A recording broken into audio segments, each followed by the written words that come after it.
അങ്ങനെ രാജ്ഭവൻ എന്ന പേര് പൂർണ്ണമായും മാറിയിരിക്കുന്നു. ഇന്നു മുതൽ പൂർണ്ണമായും നമ്മുടെ രാജ്ഭവൻ ലോക് ഭവൻ തന്നെയായി മാറിയിരിക്കുന്നു. ഇത് സംബന്ധിച്ചുള്ള വിജ്ഞാപനം നവംബർ 25-നാണ് പുറത്തിറങ്ങിയത്. അതിനുശേഷം ഈ മാറ്റങ്ങൾ വരികയും ചെയ്തിരിക്കുന്നു.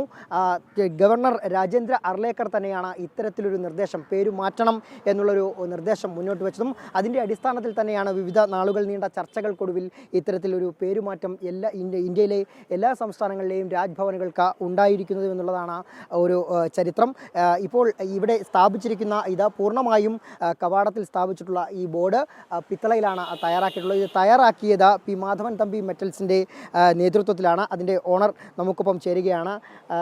വളരെ ഭംഗിയിൽ പഴയതിൽ നിന്നും ഒരുപാട് വ്യത്യസ്തതയോടെയാണ് പുതിയ ബോർഡ് ലോക് ഭവൻ എന്ന പേര് സ്ഥാപിച്ചിട്ടുള്ളത്.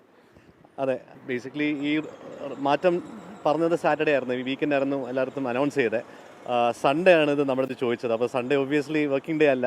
നമുക്കിങ്ങനെ ഒരു ചേഞ്ച് ഇവിടെ പറയും നമുക്ക് അറിഞ്ഞുകൂടായിരുന്നു, നേരത്തെ ഒരു ഐഡിയ ഇല്ലായിരുന്നു. മൺഡേ രാവിലെയാണ് ഈ വർക്ക് ശരിക്കും സ്റ്റാർട്ട് ചെയ്തത്. ഇതൊരു ചലഞ്ചിങ് വർക്കാണ്. കാര്യം എന്ന് പറഞ്ഞു കഴിഞ്ഞാൽ ഇതൊരു കുറേ വർഷം പഴക്കമുള്ള ഒരു ബ്രാസ് സാധനം അത് മൊത്തത്തിൽ റീപ്ലേസ് ചെയ്ത് ലെറ്റേഴ്സ് വരണം. ലെറ്റേഴ്സിലാണ് ഏറ്റവും കൂടുതൽ ഹാൻഡ് വർക്ക് ഉള്ളത്. ഒരു ബ്രാസ് ഷീറ്റിന് നല്ല വെയിറ്റ് ഉണ്ട്. മൊത്തത്തിൽ ഇതൊരു 40 കിലോസാണ് ഇതിൻ്റെ വെയിറ്റ് വരുന്നത്.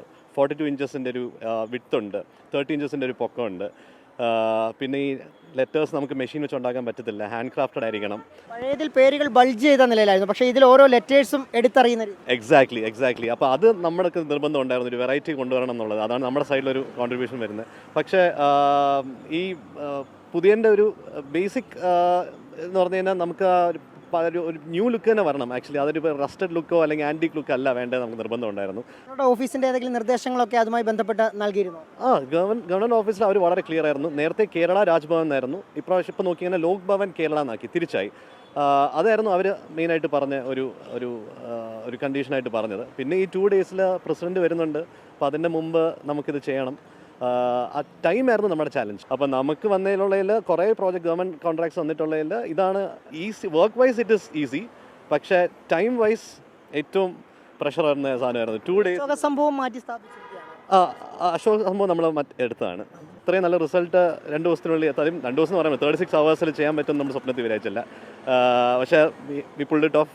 ആൻഡ് ഇവരുടെ സപ്പോർട്ട് ഭയങ്കരമായിട്ട് ഉണ്ടായിരുന്നു. രാജ്ഭവൻ്റെ സ്റ്റാഫിൻ്റെ അസിസ്റ്റന്റ് എഞ്ചിനീയറിൻ്റെ ഭയങ്കര സപ്പോർട്ട് ഉണ്ടായിരുന്നു നമുക്കിത് ചെയ്യാനായിട്ട്. ഏതായാലും ചരിത്രമാവുകയാണ് നമ്മുടെ ലോക് ഭവനും. ലോക് ഭവന് മുന്നിൽ നിന്നും ക്യാമറമാൻ അഭിലാഷ് തൊഴുവങ്കോടിനൊപ്പം സുജിത് സുരേന്ദ്രൻ, 24 തിരുവനന്തപുരം.